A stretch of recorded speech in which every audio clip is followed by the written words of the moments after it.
وأسيم بسم الله الرحمن الرحيم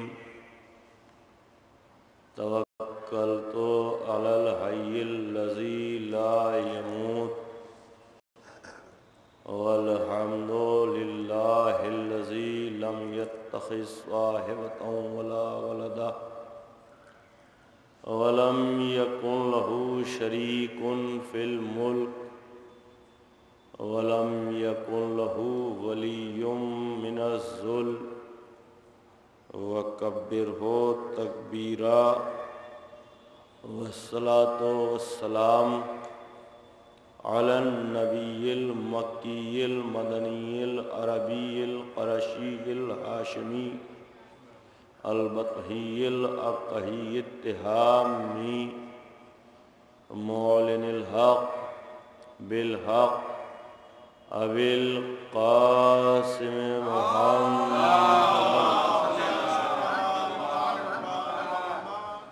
وعلى آله الطيبين الطاهرين المعصومين المظلومين المنتخبين المنتجبين الذين أذهب الله عنهم الرجس وطهرهم تطهيرا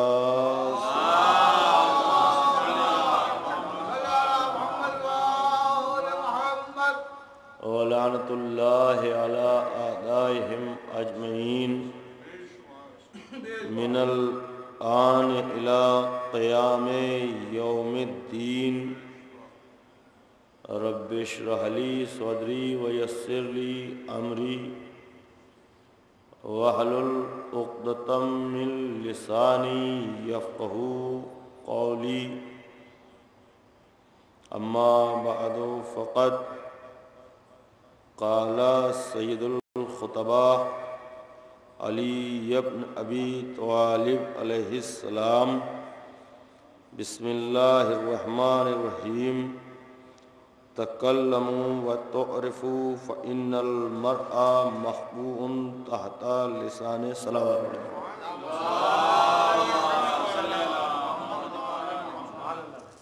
حضرات گرامی قدر، کل تمہیدی گفتگو تھی، آج مطلع کی شکل میں کچھ معروضات ہیں جو حقیر عرض کرنے کی سعادت حاصل کر رہا ہے۔ ہم نے گفتگو یہاں سے شروع کی تھی، ترجمے کا ایک رخ کل پیش کرنے کی سعادت حاصل کی تھی۔ کلام کرو تاکہ تمہاری معرفت ہو، کیونکہ انسان اپنی زبان کے نیچے چھپا ہوا ہے۔ بولو، اور اس میں زور ہے، مبالغہ ہے۔ حقیر نے عرض کیا تھا ہر آئیں بائیں شائیں کو کلام نہیں کہتے۔ فرمان خالق نہج بلاغہ ہے، ایک رخ کیا ہزار رخوں سے دیکھا جائے، جتنی بار غور کیا جائے، مفاہیم کا ایک ٹھاٹے مارتا ہوا سمندر نظر آئے۔ جب ہمارے جیسے لوگوں کے ایک ایک شعر کے کئی کئی مطلب ہوتے ہیں، بہت سامنے کی بات ہے۔ مشہور شعر ہے غالب کا، موت کا ایک دن معین ہے، نیند کیوں رات بھر نہیں آتی۔ ایک استفہام پیدا کر کے شعر کے معنی کو کہاں سے کہاں پہنچا دیا۔ عموماً اس کا مطلب یہ سمجھا جاتا ہے کہ موت کے خوف سے نیند نہیں آتی۔ اگر یہ مفہوم ہے، شعراء کرام موجود ہیں، ادبا ہیں، نقاد حضرات ہیں، تو ہونا چاہیے تھا کہ موت کا ایک دن معین ہے، نیند یوں رات بھر نہیں آتی۔ یہ ہے موت کا ایک دن معین ہے، نیند کیوں رات بھر نہیں آتی۔ کیونکہ استفہام نے معنی کو کہاں سے کہاں پہنچا دیا، یعنی کلام میں ایک لفظ کا صرف، ایک حرف کی سفارش مفاہیم کو کہاں سے کہاں لے جاتی ہے۔ اگر مفہوم صرف یہ ہوتا تو بات سامنے کی تھی، آئیے تشریف لے آئے، علامہ صدف صاحب تشریف لائے، صلوات پڑھیں محمد والے محمد، آئیے قبلہ، آپ کئی عدد صلوات پڑھ دیجئے۔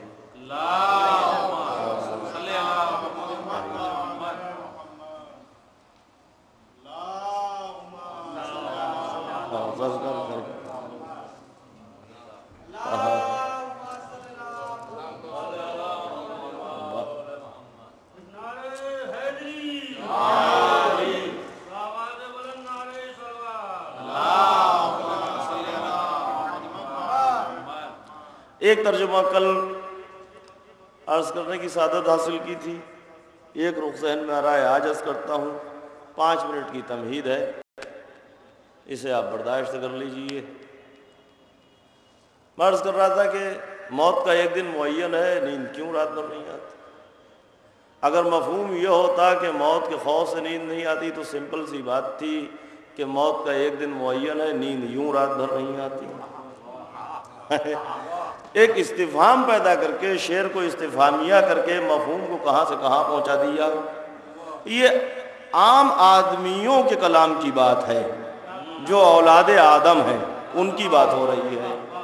غور کرنے کا مقام ان لوگوں کے لیے زیادہ ہے جن کی سمجھ میں فوراً ہر حدیث آ جاتی ہے، تو یوں ہوگا اور یوں نجات سمجھ میں نہیں آتی، اور یہ فرمایا ہے اور وہ فرمایا ہے۔ اوقاتیں اتنی ہیں کہ میر کا کلام سمجھ میں نہیں آتا، غالب کا کلام سمجھ میں نہیں آتا، اور عذاب اور عقوبت سے متعلق جتنا کلام ہے سب سمجھ میں آ جاتا ہے۔ ہاں اچھا خیر، فکر حرکت بقدر ہمت، اس میں بڑی سادگی سے گفتگو کرتا ہوں۔ فکر حرکت سمجھ میں بھی سب کے آتا ہے اپنے اپنے ذوق کے تحت۔ ضروری نہیں ہے کہ میری ہر بات ہر ایک کی سمجھ میں آ جائے، اور سرکار آنا بھی نہیں چاہیے۔ اگر سب کی سمجھ میں آ جائے تو بات کی اہمیت ختم ہو جاتی ہے۔ اگر سب کی سمجھ میں آ جائے تو بات کی اہمیت ختم ہو جاتی ہے۔ بہتر یہ ہے کہ سب کی سمجھ میں نہ آئے، بہتر یہ ہے کہ سب کی سمجھ میں نہ آئے۔ خیر جانے دیجئے، اگر یوں گفتگو ہوتی رہی تو پھر اسی نہج پہ گفتگو ہوتی رہے گی اور نفس مضمون ہاتھ سے چلا جائے گا۔ تو مفہوم صرف اور صرف اتنا ہے سرکار کے موت کا ایک دن معین ہے، نیند۔ یہ شعر تو میرا موضوع نہیں ہے، تو چلتے چلتے الکلام و یجر من الکلام، بات سے بات مقولہ ہے علماء کلام کا، بات سے بات نکل آتی ہے۔ اب ذرا اس پر ناقدانہ تجزیہ اگر فرمائیں، شعراء اکرام یہاں موجود ہیں۔ موت کا ایک دن معین ہے، نیند کیوں رات بھر نہیں آتی؟ غالب نے سوال کیا ہے، سوال قائم کیا ہے، اس میں قائمہ سوال ہے، نیند کیوں رات بھر نہیں آتی؟ اس کا سمپل سا ایک مطلب جو حقیر کی سمجھ میں آتا ہے وہ یہ ہے کہ موت تو اس لیے نہیں آ رہی ہے کم وقت کہ اس کا وقت نہیں ہے، اس کا وقت معین ہے۔ نیند کا وقت ہو چکا ہے، یہ کیوں نہیں آ رہی؟ یعنی غالب اتنا پریشان ہے بذات خود کہ دونوں میں سے کوئی چیز بھی آ جائے، شکوہ نیند سے ہے اس لیے کہ اس کا وقت ہو چکا ہے۔ تو ایک کیوں نے، استفہامیہ نے کلام کو کہاں سے کہاں پہنچا دیا۔ اب یہاں تک آپ میرے ساتھ ہیں، آپ سنیے کہاں غالب اب میں جہاں کی بات کر رہا ہوں، جہاں سے کلام کو سلیقہ کلام عطا ہوتا ہے، اور یہ لفاظی افاظی نہیں ہے، آپ داد دیجئے یا مت دیجئے، سن لیجئے، افاظی لفاظی نہیں ہے۔ ایک لفظ میرے مولا نے فرما دیا تھا، جتنے لوگوں کو قابلیت کا ہوا ہے یہ سب کو غور کرنے کی ضرورت ہے۔ ایک لفظ میرے مولا نے فرما دیا، ایک لفظ آپ کی زبان میں لفظ مؤنث، دلی کی زبان میں مذکر، غلطی مت پکڑیے گا اردو کی، ہم چونکہ دونوں جگہ کی مخلوط زبان استعمال کرتے ہیں۔ تو ایک لفظ مولا نے، ابو الاسود دوئلی نے کچھ مولا سے سن لیا اور اسے لکھ لیا، اور لکھنے کے بعد لے آئے، کہا سرکار میں نے یہ لکھا ہے کہ اس طریقے اب مولا نے ایک لفظ فرما دیا حاضن نو احسنن، یہ طریقہ ٹھیک ہے، یہ نو اچھا ہے۔ نو کے معنی ہے لغت میں طریقے کے، یہ حاضا نحو آسن، یہ حاضا نحو آسن، یہ طریقہ ٹھیک ہے، اچھا ہے۔ مولا کی زبان سے نحو کا لفظ نکلا احسن کے ساتھ، یعنی مولا نے لفظ نحو کو احسن کہہ دیا، اور اس کے بعد ابو الاسود دوئلی جو مولا کے شاگرد تھے انہوں نے اس پر کام شروع کر دیا، اور پھر اقسام کلمہ، اقسام اسم، اور یہ وہ، پھر اس پہ ضخیم کتابیں، اور علم نحو کا انبار لگ گیا۔ اور یہی علم نحو آگے بڑھنے کے بعد عربی دانی کے ہوے کی شکل میں لوگوں نے اڑیلنا شروع کیا، یہ کیسے پڑھ دیا، وہ کیسے پڑھ دیا، یہاں اعراب غلط، وہاں اعراب غلط۔ اب مختصر میں عرض کر رہا ہوں سرکار کہ کس کا کلام ہے کہ جناب ابو الاسود دوئلی نے پھر جامع قرآن پر ایک بار اور دہرا رہا ہوں، جناب ابو الاسود دوئلی نے پھر جامع قرآن پر ردائے اعراب ڈالی۔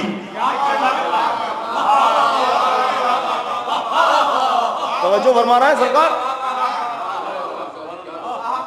اب اردو کی اردو کیا کی جائے بھائی، اس سے پہلے قرآن پاس زیر زبر پیش نہیں لگا تھا۔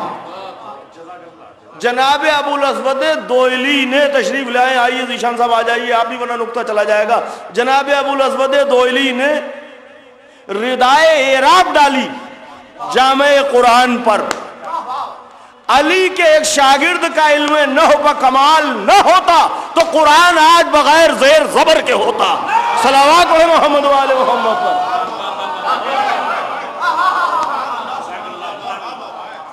چاہے جامع ازہر میں فقہ اللغہ پر بحث ہو، چاہے قاہرہ میں، چاہے ندوے میں، ساری کوششیں کرنے کے بعد تاسس علم نحو کے لیے جب نحو پر دیباچہ لکھا تو کہا یہ نحو پر کام دوسرے دور میں ہوا،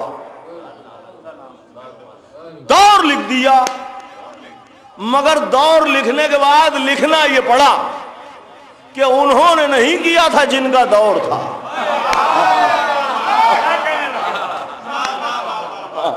انہوں نے نہیں کیا تھا جن کا دور تھا۔ اور ماہرین ریاضی کو جب ہم نے پڑھا تو حقیر کو معلوم یہ ہوا کہ ان کی صلاحیت بس اتنی تھی جن کا دور تھا کہ ان کے سامنے سب سے پہلے جب 800 کی گنتی آئی تو انہوں نے پوچھا کہ اس میں 80 کتنی بار آتے ہیں، اس لیے کہ بیچارے 80 سے بڑی گنتی ہی نہ جانتے تھے۔ صلوات پڑھے محمد و آل محمد۔ جی میں جو عرض کر رہا تھا، دیکھیے وہ کیا کہنے میں بات چلی گئی ادھر سے ادھر۔ اب ذرا آپ توجہ فرمائیے، ایک رخ میں نے کل عرض کیا تھا صدر بھائی، تکلمو مولا نے فرمایا تکلمو وتعرفو فإن دو رخوں میں دیکھیے، فإن المرء مخبوء تحت لسانہ، گاڑھا تو مجھے بلا وجہ مشہور کر دیا ہے، میں اتنا گاڑھا نہیں ہوں۔ ہاں، تکلمو وتعرفو فإن المرء مخبوء تحت لسانہ، اسے دو حصوں میں رکھیے، اس لیے کلام شعراء اکرام موجود ہے، کلام کی لطافتوں پر کتابیں بھری پڑی ہیں، ثنائے بدائے، اب تمیز نہیں کسی کو، اس کا کوئی علاج نہیں۔ شاعری فرما تو سبھی سب کچھ ہے بھائی۔ جوش کے پاس ایک صاحب پہنچے، بولے ہم نے بھی شاعری کا کام شروع کر دیا ہے۔ ہاں، انہوں نے کہا اچھا ٹھیک ہے، اچھا کام ہے، لگے رہو، تم بھی کرتے رہو، سمجھے سرکار۔ تو بات یہ ہے، ایک مصرے میں کہہ دیا کہ بلبل چہک رہا ہے، نیچے مصرے میں بولے کہ لو چل رہی تھی۔ تو جب بلبل کیا کر رہا تھا بھائی، جب لو چل رہی تھی؟ تو کلام کے جو تقاضے ہیں، اب کلام کی جو لطافتیں ہیں، اگر فاعل مفہوم میں مقدم ہو جائے تو مفہوم کچھ ہو جائے گا، مفعول مقدم ہے تو مفہوم کچھ ہو جائے گا، فعل مقدم ہے تو مفہوم کچھ ہو جائے گا۔ آپ کا علی علیہ السلام جبریل کے استاد ہیں، یہ بات بالکل سچ ہے، مگر یہ مدح نہیں، ذم ہے۔ ہاں، آپ چونکیے مت، علی علیہ السلام جبریل کے استاد ہیں، یہ بات بالکل سچ ہے، مگر یہ مدح نہیں ذم ہے، اس لیے کہ یہاں علی علیہ السلام کا تعارف بذریعہ جبریل ہو رہا ہے۔ ایسا لگ رہا ہے کہ جیسے جبریل کا استاد ہونا کوئی بہت بڑی توپ ہے۔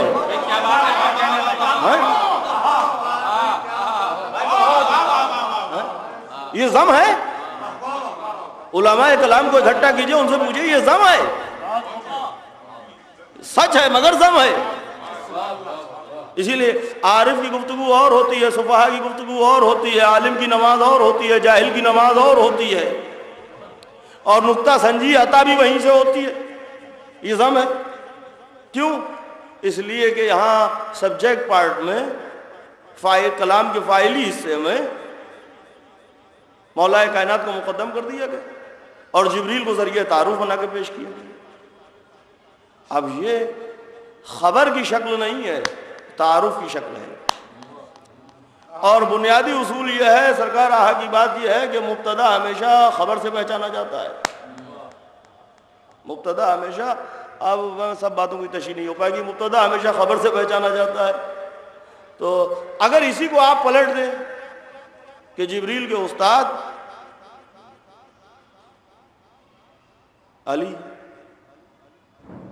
علی جبریل کے استاد ہیں، یہاں جبریل کے ذریعے علی علیہ السلام کو شرف ہو رہا ہے۔ جبریل کے استاد علی ہے، یہاں علی کے ذریعے جبریل کو شرف تعارف حاصل ہو رہا ہے۔ صرف الٹنے پلٹنے سے مفہوم کہاں کا کہاں پہنچ جاتا ہے۔ یہ کلام آپ ذرا آئیے وہاں تک تو آئیے، مولا نے کیا فرمایا؟ تکلموا وتعرفوا، ایک حصہ یہ، اس کے بعد دوسرا حصہ ہے سرکار اگر بات گاڑی نہ ہو فَإِنَّ الْمَرْءَ مَخْبُوٌ تَحْتَ لِسَانِهِ، میں نے اس کا ایک ترجمہ کل پیش کیا تھا کوثر صاحب۔ فَإِنَّ الْمَرْءَ، پس بے شک انسان چھپا ہے اپنی زبان کے نیچے۔ دو حصوں میں کلام ہے، بولو تاکہ تمہاری معرفت ہو، ایک بات۔ فَإِنَّ الْمَرْءَ مَخْبُوٌ تَحْتَ لِسَانِهِ، علماء کلام یعنی منطق کی اصطلاح میں ایک ہے ضد اور ایک ہے نقیض۔ نقیض کا اجتماع محال عقلی ہے، یعنی ایک چیز ہوگی تو دوسری نہیں ہوگی، جیسے نور اور ظلمت، یہ نقیض ہے۔ علم اور جہل، یہ نقیض ہے، ان کا ارتفاع، ان کا اجماع محال عقلی، یہ نقیض کی تعریف۔ مولا فرمانا تکلموا وتعرفوا، بولو تاکہ تمہاری معرفت ہو۔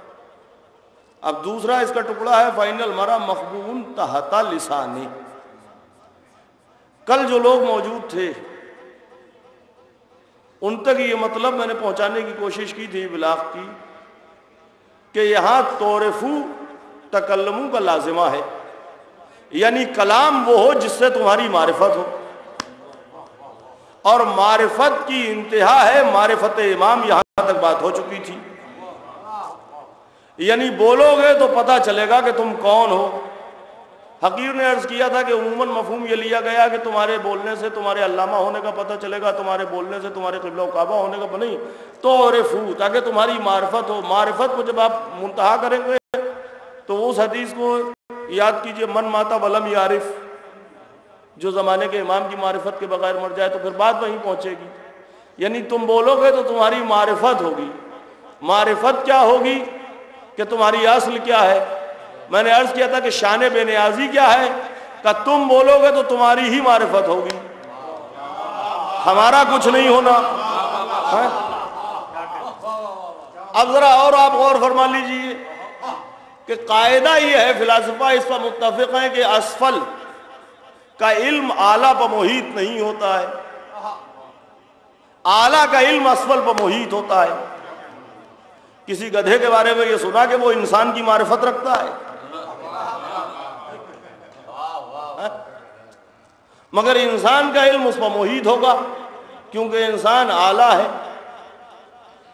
انسانوں میں اور ان میں تو کوئی نسبت ہے ہی نہیں،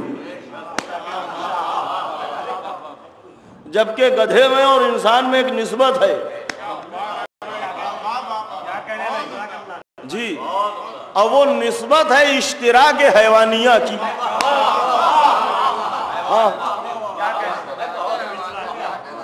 وہ نسبت ہے اشتراک حیوانیہ کی۔ سرکار معرفت کے معنی ہی یہی ہے، معرفت کے معنی ہی یہی ہے۔ معرفت اور علم دونوں میں عرفہ علمہ دونوں کا بنیادی فرق ہے، اس پر آپ غور فرما لیجیے بات گاڑی نہ ہو تو۔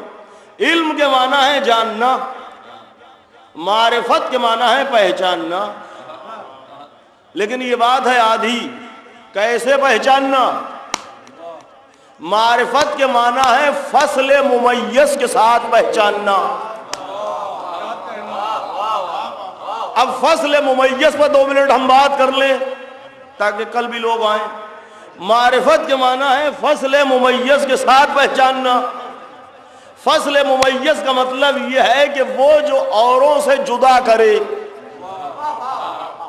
مثلا یہاں 10 شعراء اکرام موجود ہیں، 10 شاعر ہیں، اور ہم نے کہا نجف صاحب ایک شاعر کو بلا لائیے، تو معرفت تو ہے مگر ناقص ہے، لیکن ہم نے کہا کہ اس شاعر کو بلائیے جو مترنم ہے، تو اس لفظ مترنم نے اس 10ویں شاعر کو 9 سے جدا کر دیا، تو صفت شاعری 9 میں مشترک ہے، لیکن ترنم فصل ممیز ہے جو کسی ایک کی شناخت ہے۔ تو معرفت کے معنی ہے فصل ممیز ہو جو شناخت کروائے۔ اب جو اس فصل ممیز کی تمیز نہیں رکھتے وہ معرفت کی میم تک بھی نہیں پہنچ سکتے۔ ہاں، وہ معرفت کی میم تک بھی نہیں پہنچ سکتے، لہذا پہلے فصل ممیز پر ایمان رکھنا پڑے گا۔ اب قرآن نے یہ لغت ہمیں عطا کی، کہا انا بشر مثلکم ویوحی الی۔ یہ بشر مثلکم کیا ہے؟ یہ بشر مثلکم کیا ہے؟ وقت ہوتا تو 1 گھنٹہ اسی پہ بولتا، یہ بھی اشتراک نہیں ہے۔ اگر اشتراک ہوتا تو ہوتا، پوری ذمہ داری سے عرض کر رہا ہوں، انا مثلکم بشرون، پھر ہوتا انا مثلکم، تو مثلکم ہوتا مبتدا، بشر ہوتا اس کی خبر، یعنی حاصل کلام نجف صاحب یہ ہوتا کہ تمہاری ہی طرح، تمہارے ہی جیسا آ جائی، تشریف لائی، جلدی آئی، جلدی صلوات پڑھے محمد و آل محمد پر۔